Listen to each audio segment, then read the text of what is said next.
Hello guys, so welcome to my channel. तो part number 7 अपना चल रहा है भाई फंक्शंस के बारे में जो हम डिस्कस कर रहे हैं। तो ये F3 उसका सब पार्ट है, F3। ठीक है भाई। तो इस वीडियो के अंदर जो है हम फंक्शंस को कंप्लीट कर देंगे सारे एग्जांपल्स के साथ। उसके बाद अपनी एक्सरसाइज पे चले जाएंगे नेक्स्ट वीडियो में। ठीक है भाई। तो भाई अगर अभी तक आपने सारी वीडियोज नहीं देखी है तो भाई जाके जरूर देख लेना। ठीक है भाई। और मेरे साथ जुड़े रहने के लिए भाई बहुत बहुत धन्यवाद आपका। ठीक है भाई। तो चैनल को भाई सब्सक्राइब जरूर करते रहना। ठीक है भाई। और शेयर भी जितना हो सके उतना करिए। ठीक है भाई। तो अपना सेकंड चैप्टर चल रहा है मैथ्स का, क्लास 11th का। तो आज हम क्या डिस्कस करने वाले, देखिए हम जो है फंक्शंस के बारे में डिस्कस कर रहे थे अपने क्या सम फंक्शंस एंड देयर ग्राफ्स के बारे में। तो आज हमें डिस्कस करना है रैशनल फंक्शंस के बारे में। तो रैशनल फंक्शंस क्या होते हैं? फंक्शन देखो, रैशनल नाम से ही पता चल रहा है। जब हमने रैशनल नंबर्स पढ़े थे तो p/q फॉर्म के थे, वो तो रैशनल नंबर थे। अब रैशनल फंक्शन आ चुके हैं तो फंक्शन भी क्या होंगे?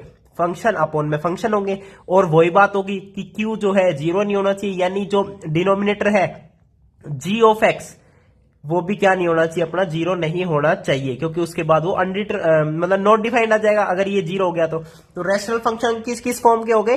f(x) अपॉन में gx। बस सिंपल है। तो इसी के बेस पर एक एग्जांपल कर लेते हैं। देखिए, define the real valued function f such that, ये कहां से कहां तक फंक्शन है? रियल मतलब इसकी डोमेन है रियल नंबर्स माइनस जीरो, यानी जीरो नहीं होनी चाहिए। ऑब्वियसली यार, f(x) आपका किस फॉर्म में दे रखा है? 1/x। ये रैशनल फंक्शन दे रखा है 1/x, देख रहे हो। तो यहां पे x जीरो नहीं होना चाहिए, तो ऑब्वियसली डोमेन के अंदर से, रियल नंबर्स के अंदर से जीरो हमने माइनस कर दिया। इसका मतलब यही है। ठीक है, मतलब gx जीरो नहीं होना चाहिए ना भाई। तो वही केस यहां पे है, जो x है वो भी जीरो नहीं होना चाहिए, तो पहले ही उसकी डोमेन में से जीरो हटा दिया। ठीक है भाई। अब देखो, अब ये कह रहा है कि यहां पे बता दिया x belongs to real number सारे माइनस जीरो। बस कंप्लीट द टेबल। ये x है और ये y क्या है? f(x) है, जो हमारा क्या है? 1/x है। ओके। तो x की जगह -2 पुट करोगे तो ये कितना आ जाएगा? -0.5। तो ऐसे करके आपकी सारी टेबल ही कंप्लीट हो रखी। बस कुछ नहीं करना, x की वैल्यू इसमें पुट करो और f(x) फाइंड आउट करो। f(x) आपका क्या है? ऑलरेडी y ही है गाइस। ठीक है भाई, वही चल रहा है अभी तक। ऑर्डर्ड पेयर जो x, y निकालते थे वही है यहाँ पे भी। दिस कोमा दिस, ये एक ऑर्डर्ड पेयर है x, y। तो y यहाँ पे क्या दे दिया इस बार? f(x) दे दिया बस। और इससे ज्यादा कहानी कुछ है ही नहीं भाई। ठीक है। तो ये आपका एग्जांपल नंबर 15 था। अब इसके बारे में क्या है, इसका ग्राफ देख लेते हैं f(x) is equal to 1/x का। अब देखो, आपने देखा कि इसकी जो डोमेन है, जो ऑर्डर्ड पेयर में फर्स्ट एलिमेंट होते हैं, first x, f(x), first element में क्या आ रहा है? x आ रहा है। अब x की वैल्यू क्या रख सकते हैं? वही उसकी डोमेन है, यानी first element of the all ordered pair. तो सारी डोमेन यानी सारे रियल नंबर्स रख सकते हैं, बस x की वैल्यू जीरो नहीं रख सकते। तो ये इसकी डोमेन होगी। अब बात करें रेंज की, रेंज होता है सेकंड एलिमेंट्स। ठीक है, सेट ऑफ सेकंड एलिमेंट। अब f(x) तो भाई कुछ भी हो सकते हैं ना, सारे रियल नंबर्स में से कुछ भी हो सकता है। तो f(x) की रेंज क्या आ जाएगी? All real numbers except zero. इसकी रेंज आ जाएगी is also all real numbers except zero. भाई वही तो बात होगी मेरे भाई, f(x). अब x तो जीरो नहीं हो सकता, बहुत बढ़िया बात। x अगर जीरो हो जाता है तो ये अनडिफाइंड हो जाता है। सिमिलरली जब x इंफिनिटी, इंफिनिटी का मतलब क्या होता है? Not defined. इंफिनिटी का मतलब हमें थोड़ी पता है। जब x इंफिनिटी चला जाता है तो टेंड्स करेगा जीरो पर, तो जीरो भी इसकी वैल्यू नहीं हो सकती। रेंज के अंदर सारे रियल नंबर्स आ जाएंगे लेकिन जीरो नहीं आएगा।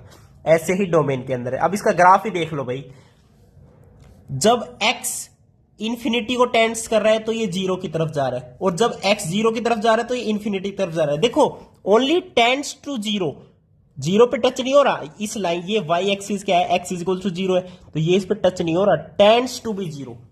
तो ऐसे ही इसका नेगेटिव साइड, इसका क्या बनेगा? ग्राफ बनेगा। ये आपका फर्स्ट क्वाड्रेंट, ये आपका थर्ड क्वाड्रेंट। ठीक है, this is the graph of f(x) is equal to 1/x। ये आपको पता होना चाहिए कि इसका ग्राफ कैसे बनता है। अब चलते हैं मॉड्यूलस फंक्शन पे। मॉड्यूलस फंक्शन भाई नाम से ही पता चल रहा है, मोड की यहां पे बात होगी। तो फंक्शन क्या होगा? f(x) is equal to mod x। अब देखो, x यहां पे क्या है? रियल नंबर से सारे, x belongs to real number. अब रियल नंबर में पॉजिटिव भी आएंगे और नेगेटिव भी आएंगे। तो एक तो x क्या हो सकता है? Greater than equals to zero. एक हो सकता है लेस देन जीरो। अब greater than equals to zero हुआ तो मोड x जो है वो एज इट इज x बाहर आ जाएगा। लेकिन जब x नेगेटिव हुआ तो मोड x, यानी x देख रहे हो, x यहां पे नेगेटिव है, तो मोड x कैसे बाहर निकलेगा? माइनस साइन के साथ निकलेगा।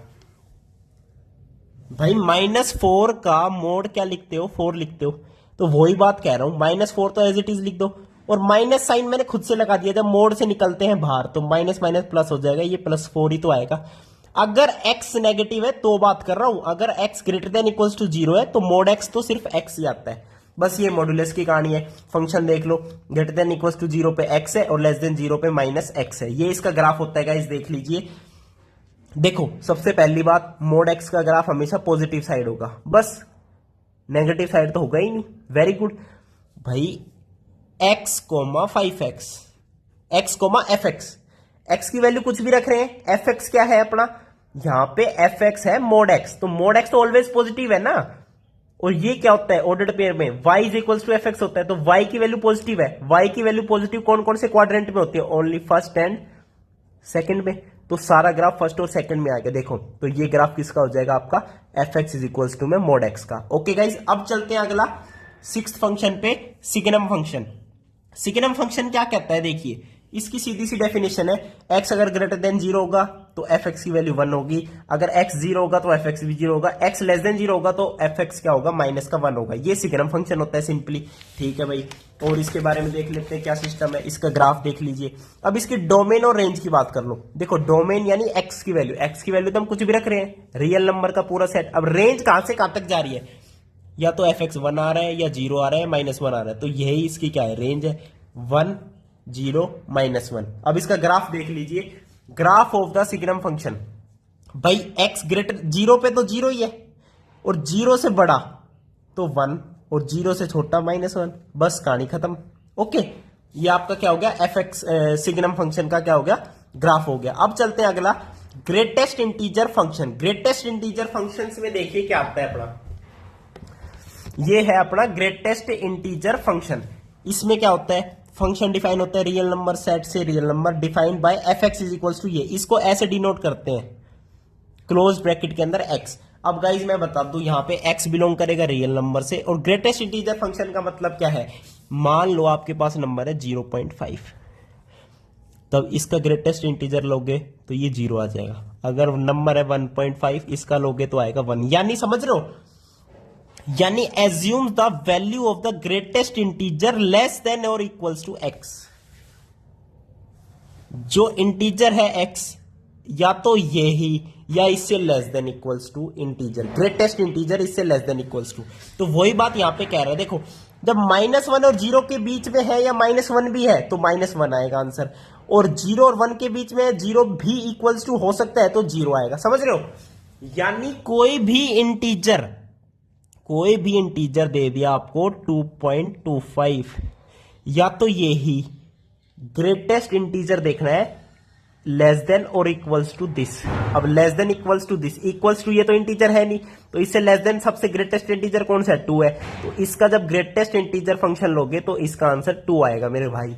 तो ये आपका क्या होगा, ग्रेटेस्ट इंटीजर फंक्शन हो गया। ओके भाई, ये इसका ग्राफ दे रखा है आपको, देख लीजिए सारे ग्रेटेस्ट इंटीजर फंक्शन का देख लीजिए भाई, या तो 2 से छोटा है और या 1 भी हो सकता है, तो 1 है देख लो, या 2 और 3 के बीच में 2 भी इंक्लूडेड है तो 2 आ जाएगा बस। तो ये सारा इसके क्या हो जाएंगे, ग्राफ हो जाएंगे ग्रेटेस्ट इंटीजर फंक्शन के। अब बात कर लेते हैं एलजेब्रा ऑफ रियल फंक्शंस। अब रियल फंक्शन जितने भी हैं इनका एलजेब्रा मतलब प्लस कर दो, माइनस कर दो, मल्टीप्लाई कर दो, डिवाइड कर दो, बस यही एलजेब्रा में, और कुछ भी नहीं है। वेरी गुड, तो अपना इसे सोल्व करते हैं।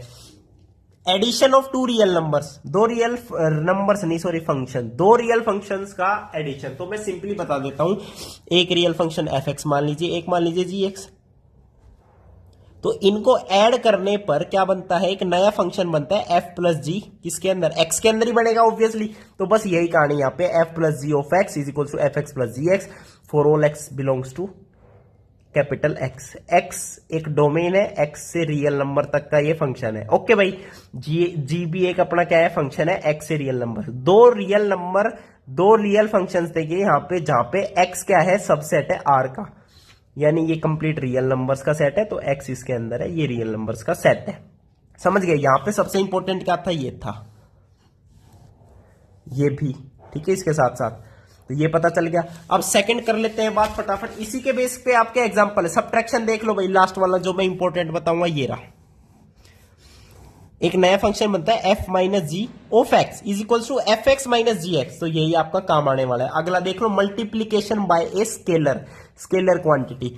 एल्फा मान लो एक scalar quantity, alpha into F of x is equal to alpha F x.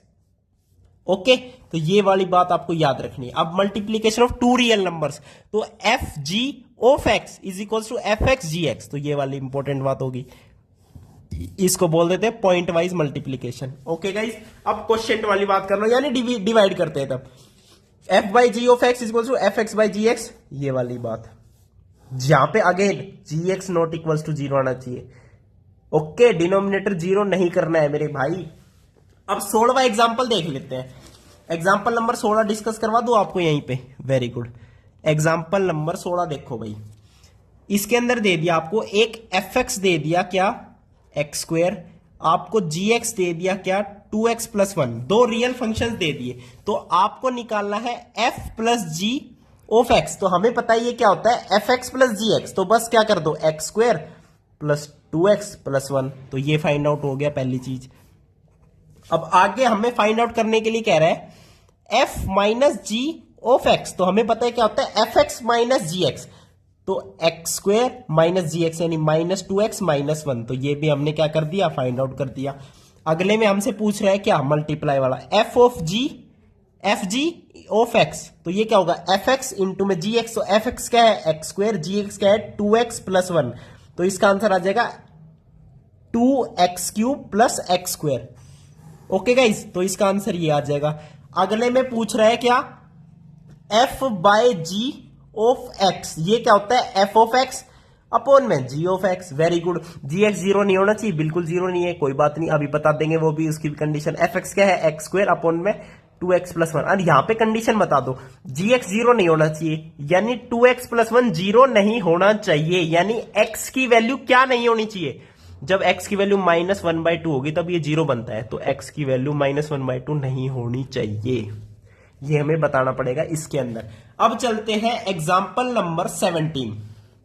Example number 17 में क्या कह रहे हैं, देखिए भाई, एफ एक्स आपको दे दिया रूट एक्स, ये एग्जाम्पल नंबर 17 है। एंड जी एक्स आपको क्या दे दिया, एक्स दे दिया। दो फंक्शन दे दिया, defined over set of non negative real numbers. Very good, non negative real number से होंगे क्योंकि भाई रूट के अंदर एक्स है, वो नेगेटिव नहीं हो सकता, ऑब्वियस सी बात है। तो यहां पे आपसे क्या पूछ रहा है, अगेन हमें फाइंड आउट करना है f plus g of x. तो F x plus g x होगा, तो रूट एक्स प्लस एक्स, बस कहानी खत्म। आगे पूछ रहा है F minus ji of x. तो एफ एक्स माइनस जी एक्स आएगा, तो रूट एक्स माइनस एक्स आ जाएगा। Very good. उसके बाद पूछ रहा है F of G of x. तो very good, F x into G X आ जाएगा ये। तो रूट एक्स इंटू में एक्स, यानी एक्स की पावर कितनी हो जाएगी बताओ, एक्स की पावर 3/2 हो जाएगी। Very good.